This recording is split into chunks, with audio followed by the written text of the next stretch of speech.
Hello, everybody, and welcome to another episode of Never Seen It. This is your favorite podcast about movies that we haven't seen yet. My name is Trent. I'm sitting here with Betsy as per usual. Hello, everybody. We have reached December. It is the last month of the year. How the hell did this happen, Betsy? How? We have reached the end of the year, and Betsy, there's a lot of movies that have come out this year.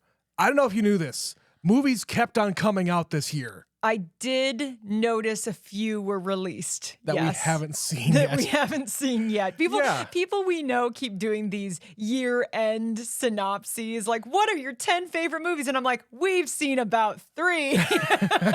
Yeah. So that being said, last week we announced, hey, we're going to use the month of December as kind of a catch-up. It is multi-purpose as well. We're doing catch-up, but we're also going to be covering some movies that are getting some Oscar buzz so that maybe we can get a head start on things, because you guys don't know this, but Betsy's a very, very busy woman. Betsy overcommits herself sometimes. Yeah. So this podcast sometimes takes a back seat to her IRL activities. This is part of my IRL activities. It's true, but it's outside of this house, outside of this podcast. And I know it's hard for everybody to believe that we have a life outside of podcasting, but I assure you it's true. And we don't do everything together. It's true. That is very, very true.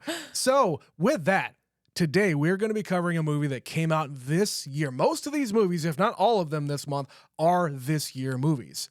But today we're going to cover a movie that, Betsy, I think as soon as we saw the trailer for this, we were immediately in love with the concept and the main person. But why don't you tell the people about Thelma? Yeah, when this came out earlier this year, we were just like, June Squibb in her very first starring role at the ripe old age of 94 years old. Oh my God. Come on. You and I went and saw Nebraska when that came out, 10 plus years ago. It was about 10 years ago, yeah.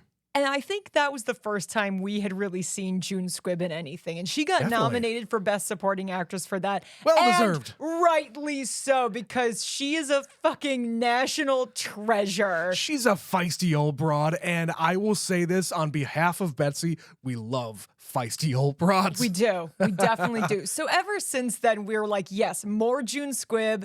Give it. We want it. Let's go.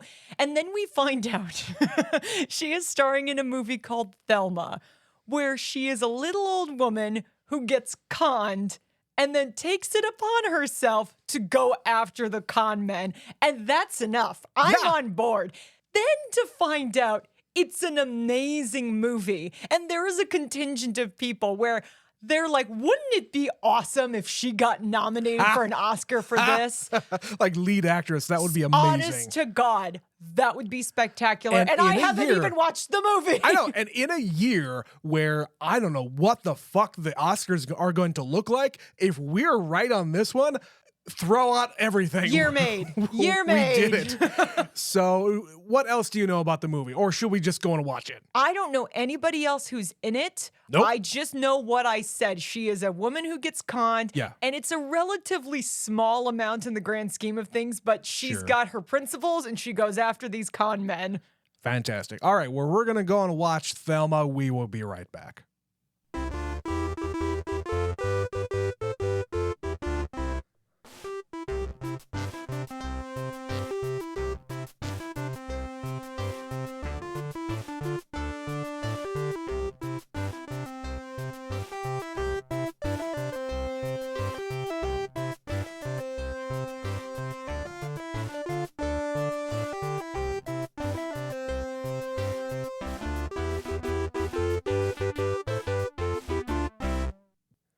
And we're back from watching Thelma. Betsy, what did you think of that little adventure? Trent, I was already having kind of an emotional day, a mental health kind of day. And I cried once earlier today, if I'm, laying all the cards on the table. And then at the end of this movie, I was like full body sobbing. It's true, guys. And I'm probably going to cry again, and I can feel it welling up already because I need to go call my grandma. Hey, everybody, you should go call your grandmas and grandpas or parents Seriously. if you still got them around. I am almost 40 years old, and I am exceptionally lucky that Yes, I you are. still have my grandma who is going to be 99 in February, and my other grandma is going to be 93 next week. Yes. At the time of this recording. There's going to be a birthday party for her next week. Yes. And that's not common for people my age to still have two living grandparents. Yeah. And watching this movie just made me go, I can't record a podcast right. I have to go call my grandmas. Like, seriously, I am a mess and I can tell I'm already crying again. So I'm going to try really hard not to stop this recording so we get through this. So that's Betsy's experience. I had, a similar experience. Obviously, I'm married to Betsy. If you did not already know. Wait, we're married? News flash to everybody who's coming upon us for the first time. But yes, I've been around Betsy's grandmas forever. I haven't had any grandparents since 1996, okay?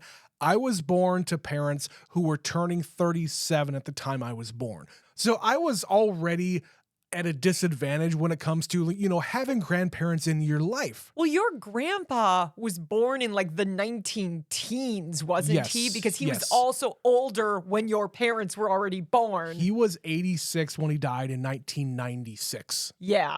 So you have been without grandparents for some years. You actually didn't even meet one of your grandparents. Yeah, one of my mother's mother actually died before my parents even knew each other. She died of a brain tumor a long, long time ago.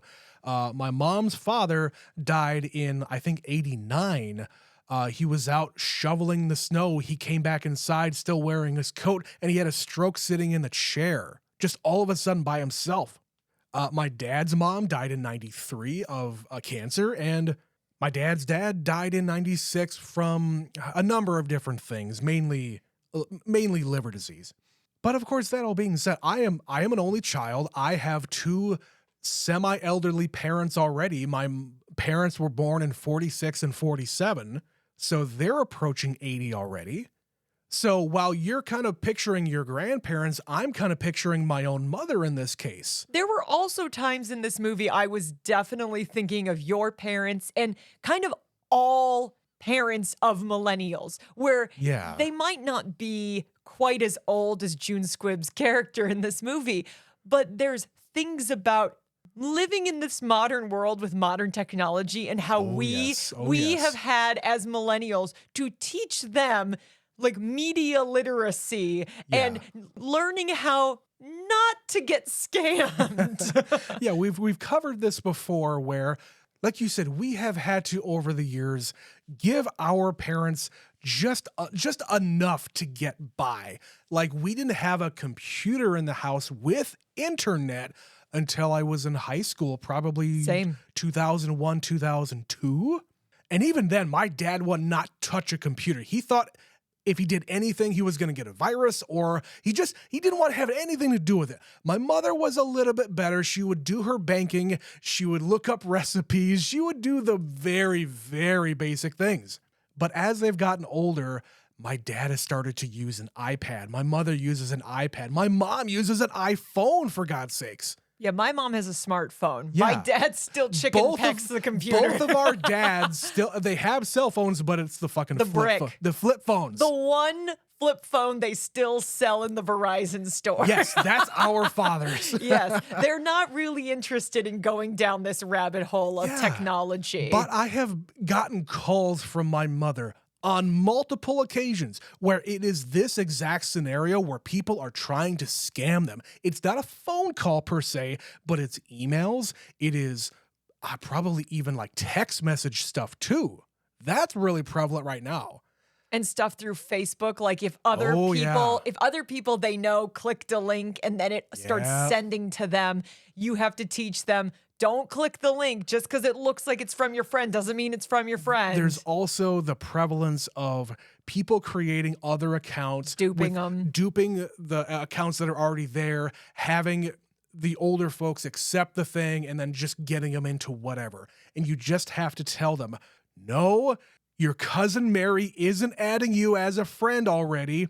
They already have an account. You should call them and say that you got hacked. You need to change your password. The number of accounts that we have reported on behalf of my grandma, because my grandma, who is almost 99, is on Facebook. She has an iPad too. She has an iPad. She is on Facebook. But you know, you can only get so far explaining the technology to her. She gets by. So coming back to this movie, watching this, the way they open the movie with this woman's grandson coming over and explaining email, and she's just like, what? Where's the mouse? How does this work? No, Grandma, scroll. This is the scroll. What? I don't understand. The depiction here of just the abject confusion and not understanding normal terms as it applies to what you're looking at is so accurate.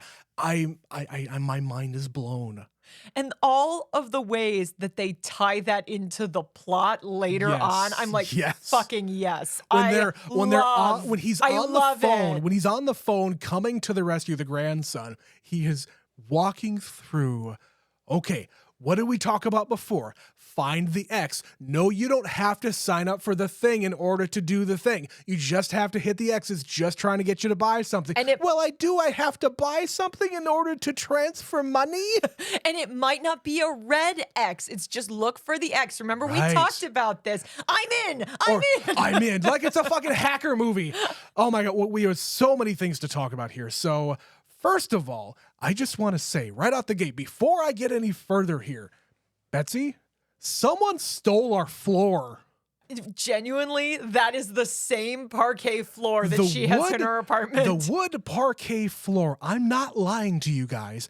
That is our floor in our dining room. That pattern. That exact parquet wood floor in this movie, that's ours. Right in the opening sequence. Oh my God. You were just like, that's our floor. That's our floor. Because you know why, Trent? Because an old woman lived in this house before us. Yes, it was built in the 1970s, much like our house. Anyway, I just had to get that out of there before I forget. But of course, the premise of this movie, yes, this old woman is getting scammed and got scammed by someone pretending to be someone that they know. It could be anybody. First warning, unknown caller. Unknown caller, right. But clearly her grandson didn't warn her of the modern scam of, you might get a phone call and it might sound like it's me, but if I'm going to call you, I'll call you from my phone number. And it's going to show my name on there. And you will pick up the phone because you see my name. If you see unknown caller, you shouldn't pick up the phone. Right. But that's her first mistake. And of course, she's a grandma and she cares. And he sounds like he's in distress and he was in a car accident. And there's another person who comes on the phone and says something very official sounding. He sounds like a lawyer. You're going to get a phone call from another number. Yeah. He's a lawyer and you need to do what he says to get me out of this situation. So the very beginning of this movie, I'm already like, Thelma, no, Thelma. We know it's going to happen, but you can't help but feel this way and watch it happen. And we both, I think, know people who have been scammed. Like someone in my family I found out not long ago has been getting scammed for a long time. Didn't say a word to anybody about it. Yeah. And when his kids found out, they were like, no. Yeah. And now they're trying to unravel the mess that has come from that. Sure. And you know, it's not exclusive to older folks too. No. We have people in our family that are younger than us that got scammed via the fucking like gift card shit. Yeah, it's very easy to be fooled if it is convincing. Yeah. And you feel like there's so much shame in like, oh, what did I do? It's my fault. I did this. I can't tell anybody because I'm the one who fucked up. The sheer embarrassment of it and the shame. You just don't tell anybody that you did it until it's way too late. And I understand entirely in this movie why Thelma is like, oh no, I gotta help my grandson. And she's just running around the house finding all of the dollar bills she's got stashed around under the mattress and in the bookshelf. Classic old lady shit. There's money everywhere. Oh, man. And so she does it. She, in her haste to help her grandson, even though it doesn't make sense. Like, why would this number call you out of the blue? Why would they call your grandma and not your parents? Why would you have to mail them the money? Like, she doesn't stop to consider, wait, why am I doing this? But she didn't do everything incorrectly. She also called her daughter his mother. She did. She tried to warn someone else, like, there's a problem. And they believed it too, because why would they think mom would lie to them about this?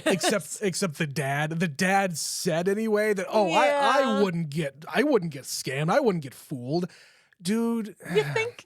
Until you're in the situation yourself, you don't think it could be you. You could click on something in an email and completely fuck up your entire computer. All your bank accounts could be compromised, and it's just an innocuous thing. You don't know what you're doing. They, in my office, go fishing. They literally send out scam emails, and they make you do monthly quizzes to make sure you know what to click and what not to click and how to proceed. And when I first started, I was dumb enough that I didn't know about like the holiday party, and I clicked an email about the holiday party. They got me. Wow. They got me because I had never been to the holiday party and I was new and I didn't know. You know why? Because they targeted me. They knew I was new and they took advantage of me and I fell for it. But not anymore. I scan all those emails. I'm like, this sounds fishy to me. It's a good way to get you to learn. I learned the hard way. Luckily, it was something within the company testing me. Right. I failed, but guess what?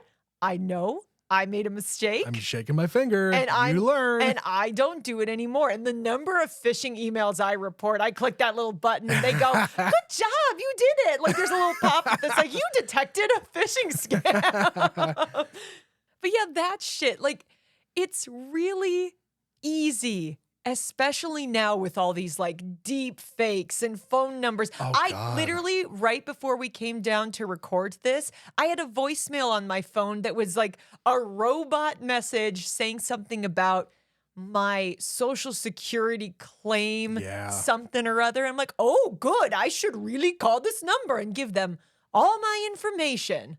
Yeah, and they use, like these scammers, they use plausible things, especially for people of age. Like they talk about Social Security. And if something happens to your Social Security, in a lot of cases, you're completely screwed. That is your only source of income. So, of course, you're going to think, okay, somebody who calls me on the phone talking about Social Security, they're legit. I can't have anything happen to that. And all of this shit we're talking about contributes to why there are so many problems in our society right now, because people don't know the difference between what's real and what's fake anymore. Oh, yeah. And it's a long, long drawn out conversation, but I feel like we just were the generation that grew up to have a real skepticism of crap like this. Absolutely. And so many people didn't. Like, I saw a video not long ago of a teenager who found like a good deal online for Lululemon leggings. Sure. And she totally gave the credit card, and then her parents were trying to lecture her about, you got scammed. And she's like, no, I didn't. Like, I got a good deal. It was a really good deal. And like, she didn't get it.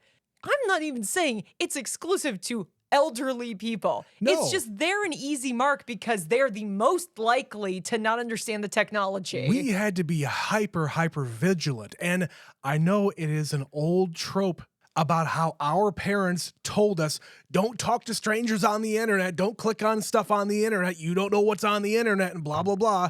But now it's just the opposite. We're the only generation that seems to understand this shit, and that there's a whole bunch of people out there trying to scam you. Now, our parents are not following the advice that they were giving us. And apparently, millennials who had children are not teaching their teenagers how to do things online. Bad parents. All bad. Fail. So, I don't know, Betsy, but I think we're doing okay. But before we move on from this topic, we're going to take a break for a word from our sponsor. We'll be right back. Critics everywhere are raving about patreon.com/neverseenitpod. Superfan Stephanie says, all this for $5 a month? Incredible. Phineas Butterfield of the New England Journal of Medicine calls it available content. Betsy's grandma says, what's a podcast? Don't miss your chance to experience this phenomenon. Join today.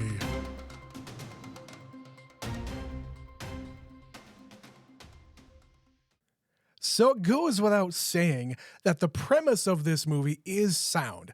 All of this is very, very plausible where an old lady could get scammed out of $10,000, and it's just a thing that happens. And she goes to the cops, of course, and they say, without a whole lot of extra information, you don't have the address of where they told you to send the money. You don't have the phone number because it was a blocked number. You don't have a tracking number because you didn't take it through the post office that way. Yeah, it has to go through the post office, and the post office is just so damn efficient and automated, there's no way to intercept it. Not without a tracking number, and she dropped it in a mailbox. Exactly. There's no way to get that because it's just in the system. It's going to get to its destination.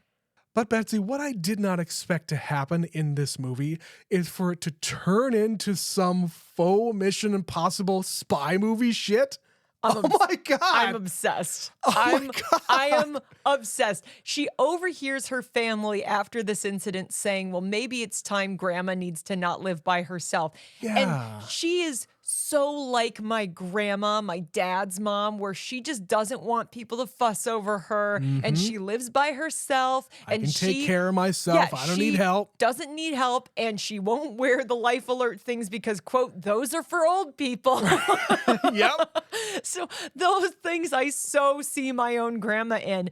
And she's like, no, I have been living in my parents' house until I was 23. And then I got married and I lived with a husband for 70 years. And I've only lived by myself for 2 years. She's never had this independence the way she currently has. And that's such a strange thing to people our age because so many of us, we move out of our parents' house and we get an apartment. We live on our own. We find out our own way. I'm not going to lie, Trent. When I graduated and I got my own apartment as soon as I was able to afford one. Yeah.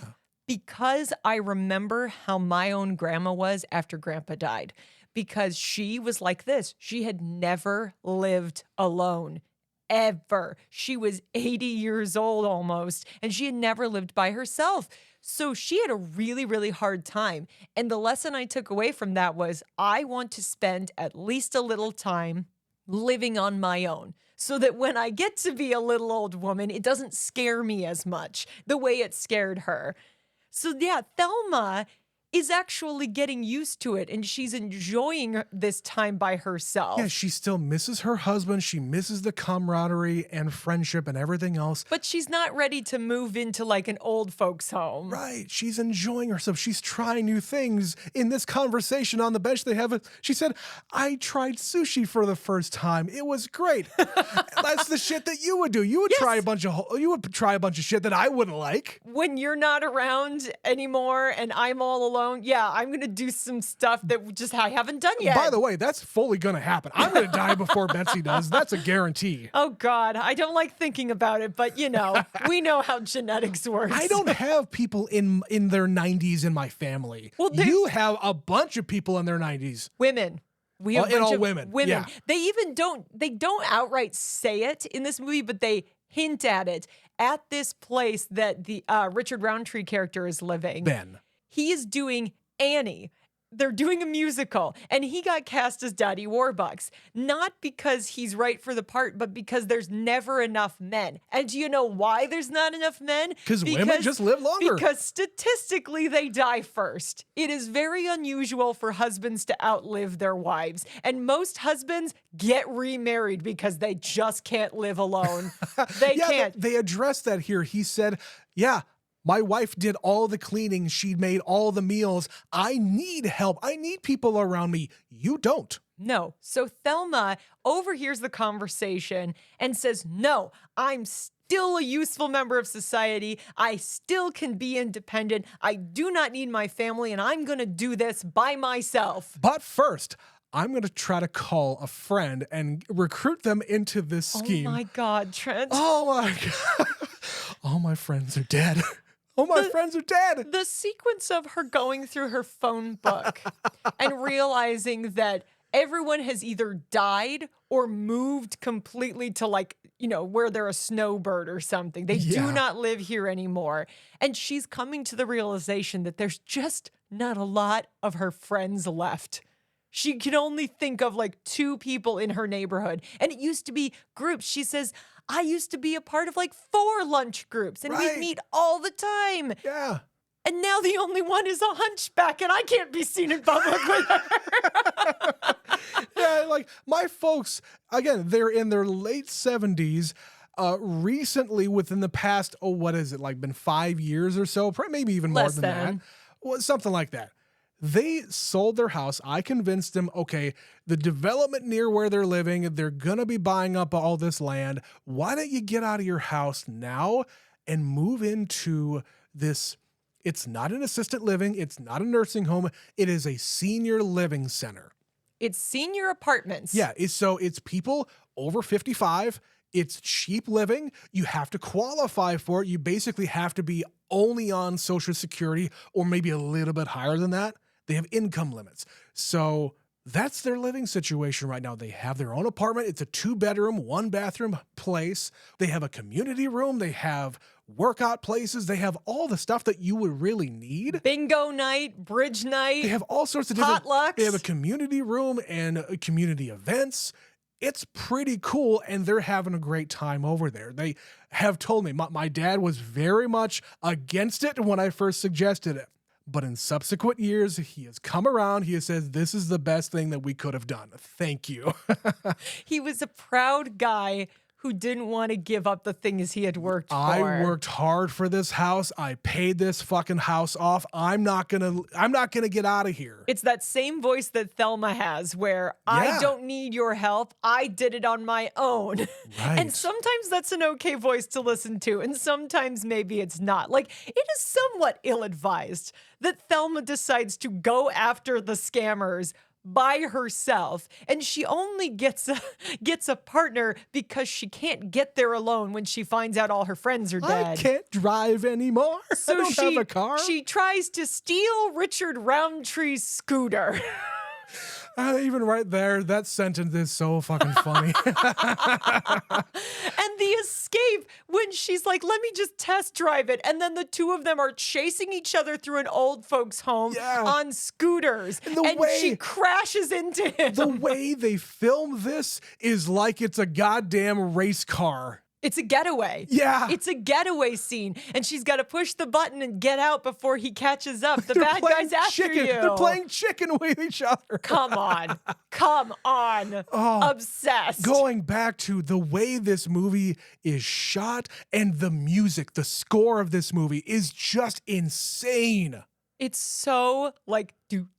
Yeah, but in its own way. It's fake Mission Impossible music. Yeah. And of course, we didn't even bring it up. The fact that she's watching Mission Impossible at the beginning. Yes. Well, I don't know which one because I haven't seen them all. I've only seen 2 of them. And then she sees a story, front page news about Tom Cruise. Mission Impossible. Mission Impossible. He proves he's still relevant. And she's just like, yeah, I can do it. I too am still relevant. But yet there's just shit like when she goes and she's trying to get the scooter from Richard Roundtree, and there's a roommate in there, and she's like, he's gonna hear. So they both tap into their wireless Bluetooth hearing aid phone call thing, and they're just whispering, the line might not be safe. This is some I'm gonna tell you. shit. I gotta tell you my secret plan so no one hears. It's so fucking great.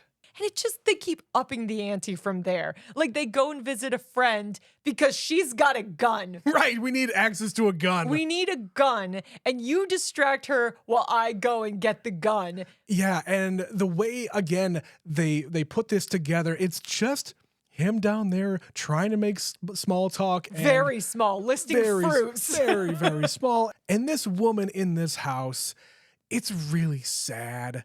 Like, she's basically living in a too big of a house. She can't She probably can't even feed herself. Maybe people come to help her out. She clearly doesn't remember very well because she says No. the same thing to Thelma twice, not realizing it. Right.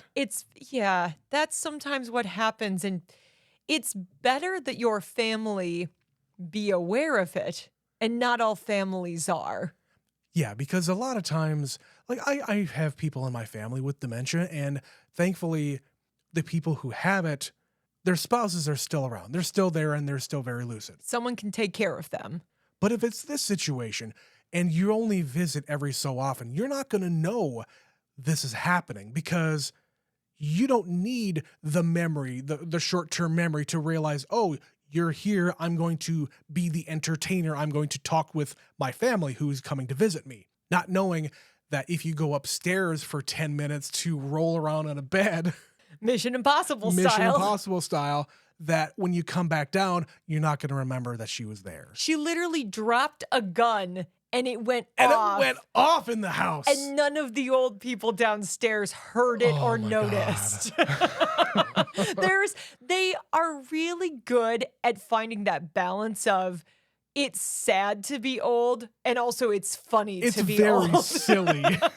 Because they play with the fact that they can't hear shit Yeah. many times in this movie. That's the first one. And then, like, at the end of the movie, she throws out a lit cigarette into a garbage can with an old oxygen tank, causing an explosion. And we get the quintessential tough guys walk away from explosions. Yeah. But they don't know it happened. She just goes, "What did you say?" I didn't say anything. What did you say? It's that shit where it's just like, yes, this movie is structured so beautifully, so hilariously, and they're playing up the gimmick. You know, when they are almost caught, she keeps accidentally taking pictures on her iPhone, and she accidentally posts to Instagram, and it's a clue, and they're like, enhance, zoom, where is she? We got to use this clue. And when her family is almost going to catch her, she throws the life alert to throw them off the scent. Like, come on. Oh my God. And they make their escape. It's so great. They use the gadgets. They use the jokes about being old. I'm so here for this. I love this freaking movie. This would absolutely be a movie I could put on over and over and over again. We haven't really talked a whole lot about this movie, but we also love a movie like Grumpy Old Men. I love Grumpy Old Men. Not only because, hey, it's these two legendary comedic actors doing their thing again. It's also Minnesota. Yeah, it had also been a long fucking time since they had done anything together, and this was a smash hit. Yep. But yeah, it's in Minnesota, doing the things that Minnesotans would do as fucking Midwestern old men. But again, they're also widowers. So you get all of the, you know, the sadness, but also the humor that goes along with that. And they're trying to hit on this beautiful woman who moves in next to them. There's just not a lot of movies in this genre where we get really great older actors an opportunity to shine. Like, Yes. that is what is such a strength of this movie. I said it in the intro. June Squibb is a national treasure. She just, like a week ago, turned 95 years old. And the fact that Thelma is the first time in her long career that she has been the star of the movie, that is ridiculous. Yeah. And it made me think about back in like the 80s when Angela Lansbury was on Murder, She Wrote. She intentionally did this thing where she would call up all of the old friends from old Hollywood, and she would explicitly get them cast on her show so that they could keep working, so they had enough credits to qualify for insurance through SAG. Right. Like, you had to hit the minimum. You had to have the minimum, and she went above and beyond to make sure to take care of all of the older actors in Hollywood. That's fantastic. But you don't get to hear those stories very often. Most of the time, they just retire and they go away. Not everybody gets to be like Sean Connery, who buys an island and fucks off for the last 25 years of his life. You know, most of them either just disappear or they just keep working in whatever teeny tiny roles that they get until they can't do it anymore. A little bit part. And you would have thought that a June Squibb, her big comeback, or like the thing that got her noticed, was a movie like Nebraska. That's how we discovered who the hell she was. And she was fantastic in that movie. So I am so glad that this director made this movie #1, which, by the way, this movie is based on real events of his real grandma, who is 103 and still kicking. I love that so much. At the end of this movie, I'm already crying, and then cut to footage of an old woman, and I'm like, oh my God, it's the real Thelma. Yeah. And she's saying almost verbatim the thing that movie Thelma was saying at the end, where they're just driving down the road and she's remarking on a tree. Yeah. Like enjoying the mundane. Like, Yeah. look at the trees, look The at the mundane, roots. the beauty of such a very mundane thing. The tree is all gnarled at the bottom and it should be dead, but it isn't. Look, marvel at it. Marvel at this tree. You should be taking pictures of this tree. Cut to his real grandma in the car saying almost exactly that. And I'm just weeping. I'm weeping because I'm in love with this 103-year-old grandma. Yeah, and again, we just go back to, you should absolutely take time out of your busy, busy life. I know everybody's busy out there. You got errands to run, you got jobs, you got kids, you got all sorts of different shit. Take some time out of your weekend. If you got grandparents, you got old parents, go and visit them. The most important thing that you can do is go there, ask them questions about their life. They love to talk about their life. My cousin is in the process of recording my grandma, like telling stories like that. It's incredible. And I'm so happy she is, because eventually we're gonna want to hear that. And there's that part in this movie right at the end where the grandson takes her to the cemetery and he just says to her, I know you're not going to be around forever and I'm going to miss you while you're gone. And I just wanted to tell you that while you're still here. And that was when I burst into tears and spent the next 10 minutes sobbing. Yeah. Not necessarily because of the movie exclusively, but because I'm still tapped into that emotion as it pertains to my own grandparents. You know, the blessing and the curse of having grandparents at my age is I still have to deal with that. Right. Like you, yes, you haven't had grandparents for that long, but that means you've been able to deal with that emotion. And yes, you might always miss them, but that was almost 30 years ago. I was a child. You were a child, and I'm a grown-ass woman, and I still have that to worry about. It's gonna happen. It is, and I know it's gonna happen sooner rather than later. And that it's just like my sweet, sweet grandma. She's almost 99, and even the thing they said in this movie where they're rattling off all the things wrong with Thelma. Oh yeah, she's got a brain tumor, but the doctor said it's really not that big a thing, so they're just leaving it alone. That's my grandma right now. Yep. They're like, yeah, she's got a tumor, but it's not really developing quickly. And no, if she'll die well before the cancer gets her. yeah, so we're just gonna leave it alone.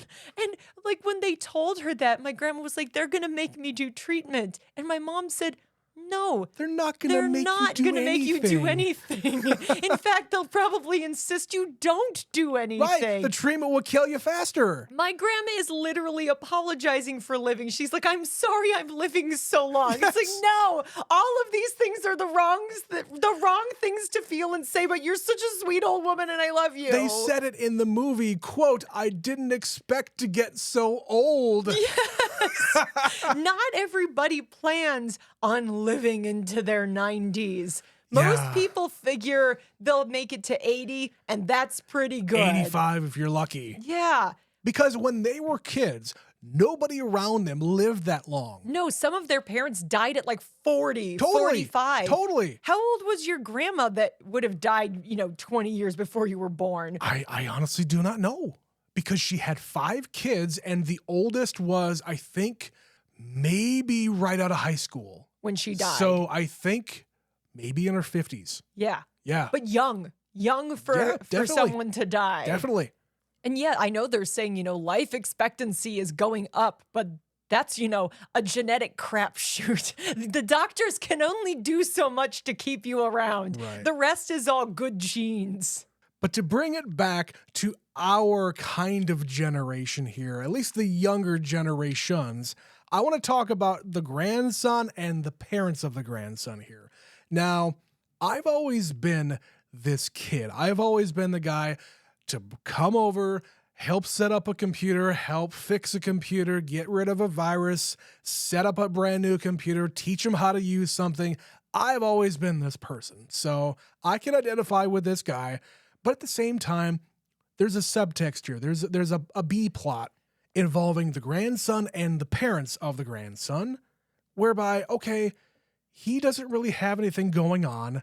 He spends a lot of his time just by himself or, going out with friends. He doesn't really have any kind of direction, but at the same time, he likes hanging out with his grandma because, hey, they can have a good time together. I think he feels like this is where he's the most useful. Yeah, this is something that I can do well. Yeah, he doesn't feel like a success in many things, but anytime he can help out his grandma, it makes him feel like he's doing something right. Right.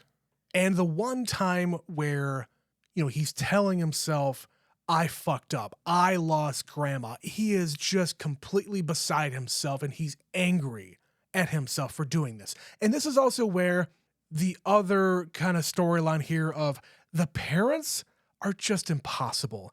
They berate their son for not having a job. They continually send him messages about, what about this career path? Maybe you could do this. How about you do this? And just it's a constant thing with these guys. And sometimes you just can't hear that.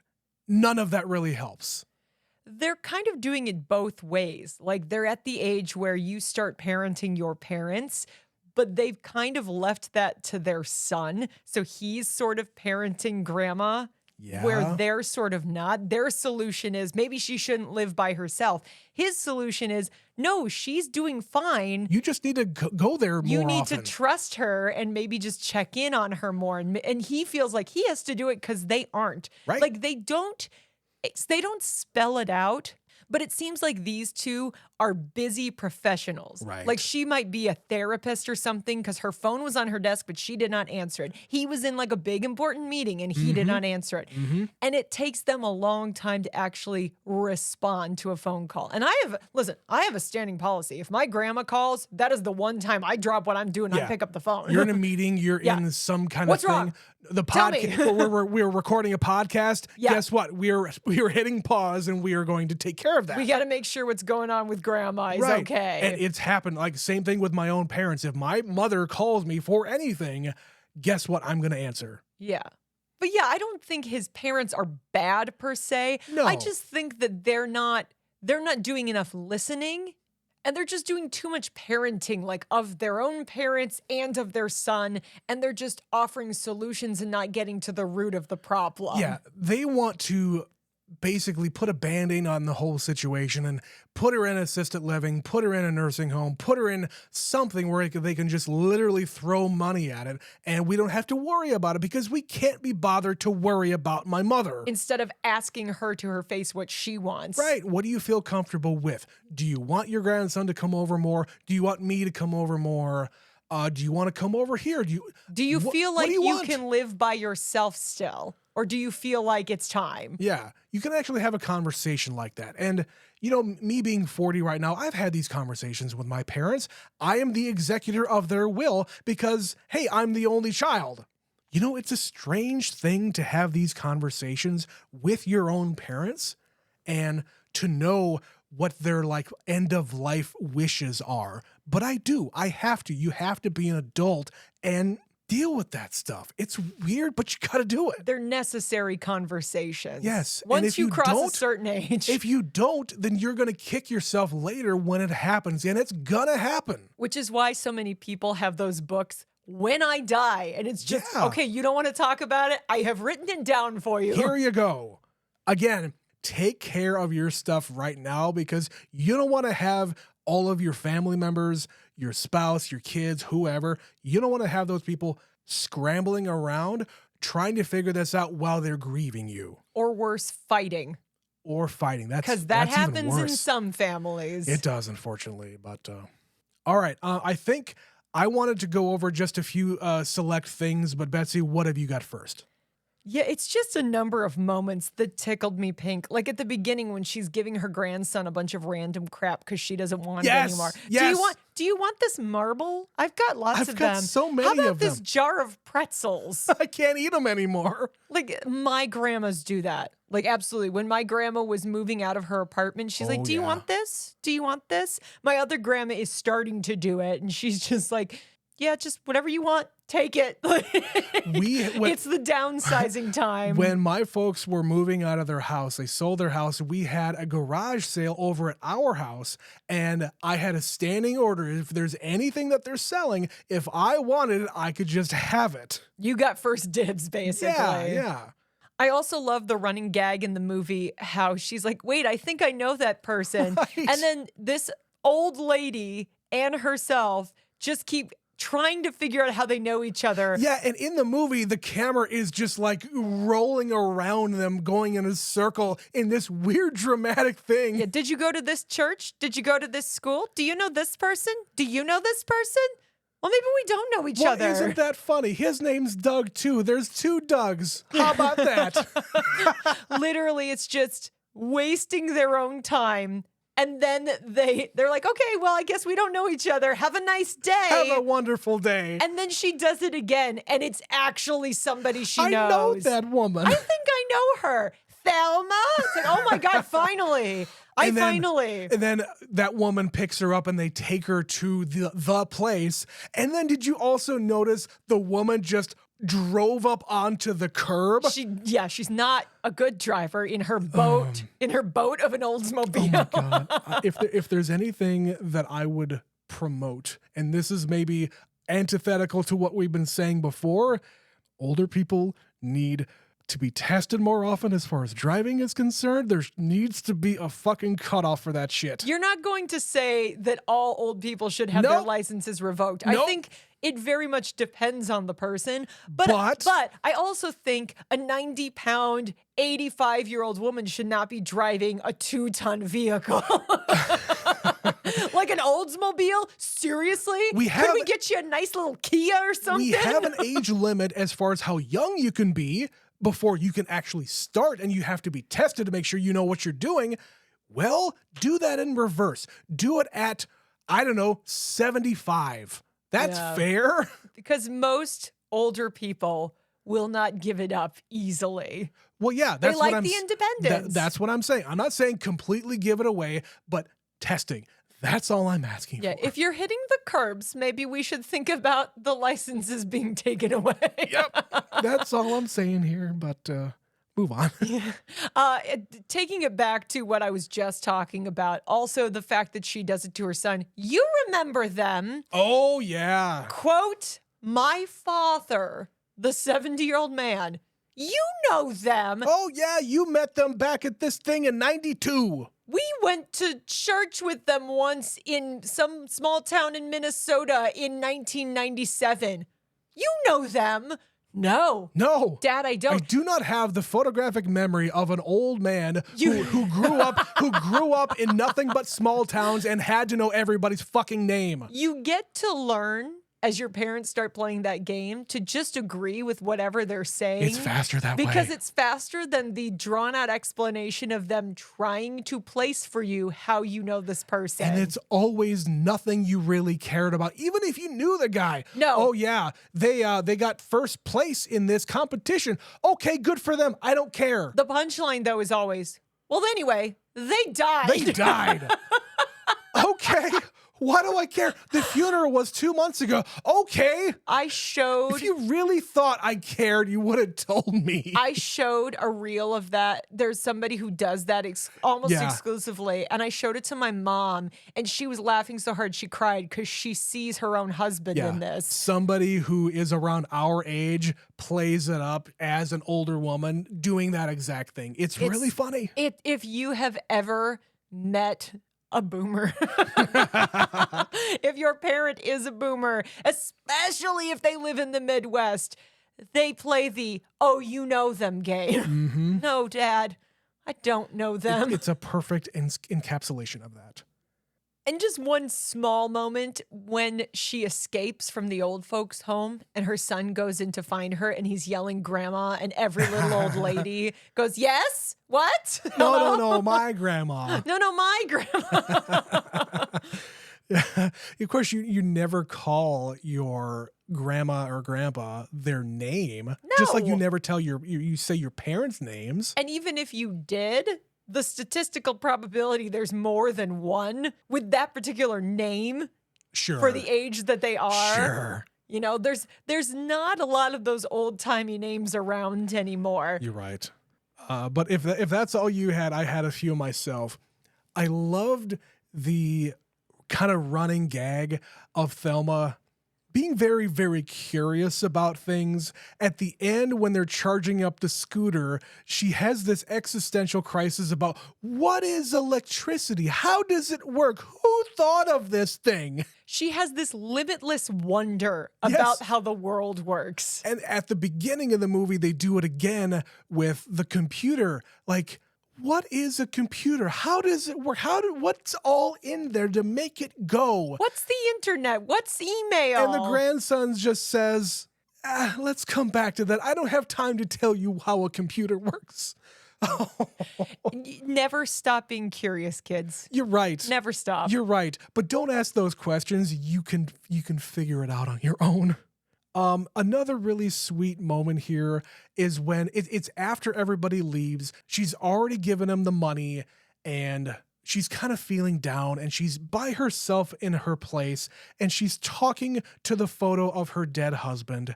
And she says in a really kind of meekish way, I made a mistake. And it's so sad. Like I needed that energy right at that time. I told you I've already been on an emotional roller coaster today, and I already was getting worked up at that scene. Yeah. And it just goes back to what I said before about it's the shame. You don't want to admit that you are getting old and you can't do the same thing. When they have their argument, Thelma and Ben having their argument in the street where he just says, we're not who we used to be. We can't do everything that we used to do. And we need help. There's nothing wrong with asking for help. That's why we have all these different services and your family and your grandson. I love that after she gets all the way to where the scammers are, and we haven't mentioned fucking Malcolm McDowell is the other kind of biggish name in this movie. He's the scammer. Yeah. She gets all the way there and her nemesis, the computer, the internet, is the thing that is really giving her the roadblock, and she calls her grandson. When she's even like, what is that? It's a shoe. And now there's a baby. What was the shoe? I don't understand that. And then after all that, God. she gets to the website, she makes the transfer, and she's about to take all the $10,000 and changes her mind and leaves the guy $500. Right. And there's no explanation. No, she still does it. She says it's my money and I should get to decide what happens to it. And in that moment, she decides that even after all this, she's going to let him have $500. Right. And at no time do they tell the audience or anything how much money she actually has. Is $10,000 going to be the end of the world to her? Probably not, but it's the principle of the fucking thing. Her children, her daughter anyway, probably has a lot of money based on the job she has. So there's no real financial thing to this. She's probably given away thousands of dollars in her old age. The implication is also that she had $10,000 in cash. Well, yes, Or that's at least, true. Or at least a lot of it But in cash. regardless of that, it's the principle of the thing. You stole from an old woman, and I'm going to get you back. I'm going to get you back. Oh, my God. And she does in the greatest spy movie of this generation. Betsy, I'm not lying when I said this is maybe one of the best movies we've watched all fucking year. It's so good. I want to watch this with my grandma. I want to tell my folks to watch this movie. I think they would love it. I think your parents in particular will love this movie. And they have Hulu. This is on Hulu, by the way. Yeah. When we're done, you need to tell them. You need to call your parents tonight and say, I've got an assignment for you for this evening. Yep. All right. Well, I think that's where we're going to have to leave Thelma for now. I'm so glad we finally got to this. 2024 has had a lot of great movies so far, and we got a few more left to go. But first, if you would like to tell us if you have seen Thelma and you would like to share your stories about your grandparents, we would love to hear them. I need it. I love all of your grandparents, and I've never even met them. That's right. But please email us, neverseenitpod@gmail.com. We received an email from our superfan, Stephanie, of course, about Deadpool and Wolverine, the perfect movie to talk about at the end of Thelma. Obviously. Obviously. Yeah, if you have not watched that movie yet, guys, it's on Disney Plus. That's how Stephanie watched it. You could play the home game. Yeah, she says, OMG, Deadpool and Wolverine is on Disney Plus. We loved it. There is not much more to say other than it is awesome. The cameos, the story, the humor, I love it all. I do not think there will be another one, though. They really wrap things up well. However, I can also see Ryan Reynolds raking in that Marvel money just to be Marvel Jesus one more time. Love you guys from Superfan Stephanie. Yes, that's one of those movies that people have a lot of mixed feelings about. And I'm going to tell you right now, having seen it, all feelings are valid. Yeah. All the good ones, valid. All the bad ones, also valid. I can't wait until after the end of the year, after our award show. And by the way, we do an award show at the end of the year. It's going to come out the last Sunday of the month, if you did not know that. But the rule is we can't rewatch any movies we've already seen and covered for this year. I can't wait to rewatch that movie. It's going to happen very soon, I'm sure. Yeah. But thank you again, Stephanie, for writing that email. Every time you email us, it makes our day. But if any of you other people out there would like to also make our day, you can also email us too. neverseenitpod@gmail.com.